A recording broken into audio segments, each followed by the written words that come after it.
ngivuka mina isikhathi buma 10 to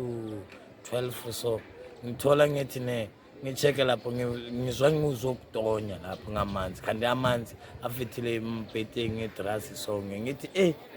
ngithi hayi nejacket ngijoke ijacket ebrook yona sangingaba naso isikhathi sawujoka ebrook ngithi hayi thingilwe novula umkhukhuthi ngikhona ukuphuma ngokuthi ngisafuna brook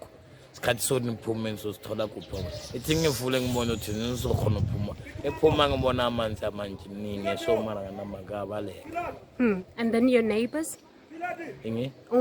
Makhelwane wakho? Makhelwane ngisamvusa naye samfana sezolo asingayazi maybe 2 weeks afitile la ngithi maki naye athi wavula lapho umkhukhu wakhe wajoka bayehle ngamkhukhu wabona athi wawamba umjoka ngamiza marave ngamiza vele ngabe yangadobha isigodo so ngivetha umkhukhu wakhe mo badinga ukuthi avule naphuma awaphuma naye so